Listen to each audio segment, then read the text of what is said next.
BPL 2025-এর final খেলা শুরু হয়ে গেছে। তামিম ইকবালের ফরচুন বরিশাল এবং মোহাম্মদ মিথুনের চট্টগ্রাম কিংস। ফাইনালে কে জিতবে এমন একটা কিন্তু একটা প্রতীক্ষায় আছে বাংলাদেশের দর্শকরা। খুব একটা হাড্ডাহাড্ডি লড়াই হবে এমনটাই কিন্তু প্রত্যাশা করে। কিন্তু এখানে এই ফাইনাল খেলার পরে ম্যান অব দি সিরিজ কার দিকে যাবে? 12 লক্ষ টাকা। চিন্তা করা যায় এতগুলো টাকা আসলে কে পাচ্ছে? টপ প্লেয়ারই তো পাবে। ম্যান অব দ্য টুর্নামেন্ট যে হবে, তামিম ইকবাল কি হতে পারবে তার দলকে জিতিয়ে? অঘটন কি ঘটাবে তামিম ইকবাল ফাইনালে একটা সেঞ্চুরি করে? যদি একটা সেঞ্চুরি অন্তত পক্ষে করতে পারে তাহলে তামিম ইকবালের কিন্তু ম্যান অব দ্য টুর্নামেন্ট জেতার সম্ভাবনাটা অনেক বেশি।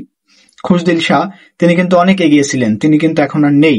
মেহেদী হাসান মিরাজও কিন্তু অনেকটা এগিয়েছিলেন, সেও পেতে পারে। কিন্তু এখানে একটা সমস্যা হচ্ছে, সবসময় কিন্তু বিপিএল যে ম্যানেজমেন্ট আছে, যে কোনো টুর্নামেন্টে যারা আসলে man of the match, man of the series নির্ধারণ করে, যারা কমেন্ট্রি করে অর্থাৎ ধারাভাষ্য দেয়, তারা আসলে কাকে সিলেক্ট করবে?